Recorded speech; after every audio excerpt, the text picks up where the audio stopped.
Unemployment has spiked during the pandemic. Stats SA's quarterly labour force survey has shows 2.2 million jobs were lost in the second quarter of 2020. By the third quarter, that figure had jumped very, very sharply to 6.5 million. Now joined by Kristal Duncan-Williams from Youth Capital to talk about some of the solutions. Hello to you, Kristal. Morning.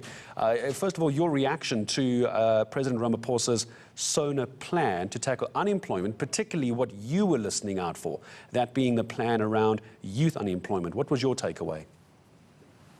Good morning, Gareth. We were disappointed to only hear, I think, about 2 sentences on youth unemployment in SONA. We acknowledge that the president had quite a lot to cover this year, lots of things of concern to South Africa, but youth unemployment is really something that needs to be at the center of an economic recovery plan post-COVID.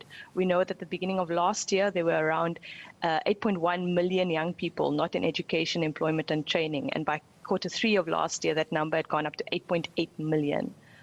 So youth unemployment was in dire straits before, and it's even worse now post-pandemic. And if you were to give one piece of advice to government or to the president to say, this is the one thing that I, as Kristal Duncan-Williams, think you should do, what do you tell them? Because it's a massive conundrum that government is in. No one foresaw COVID-19. Unemployment was staggeringly bad before, and it's worse now. They can't fix it overnight, surely.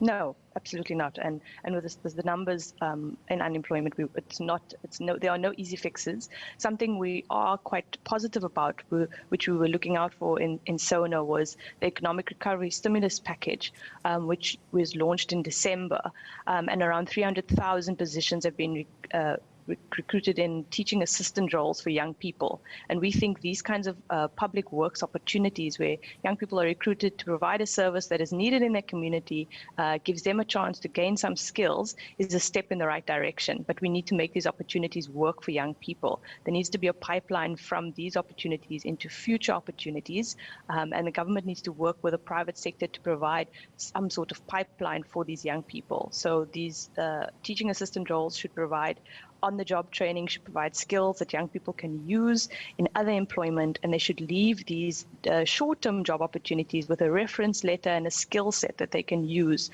to improve their chances of stepping into a next opportunity.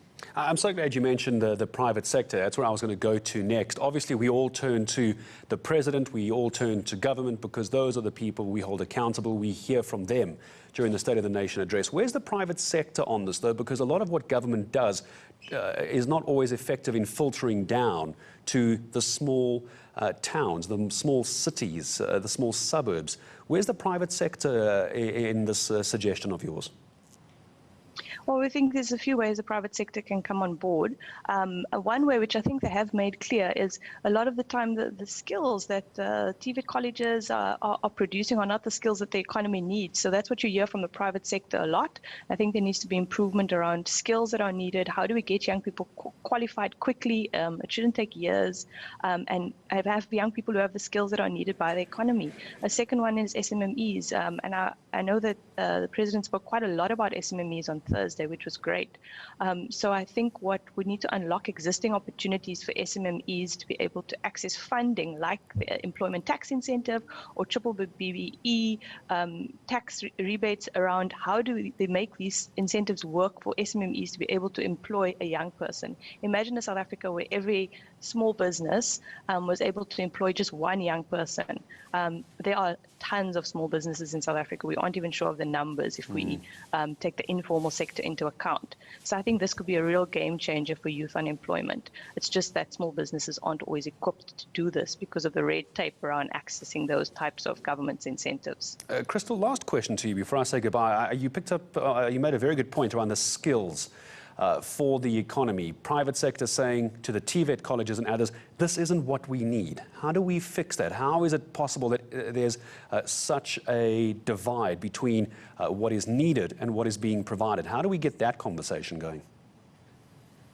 Well, I think we really need to create space for those conversations, and for the TVETs to take an innovative approach. I think a lot of TVETs are under-resourced. The machinery that they have on campus is outdated. It's not relevant anymore.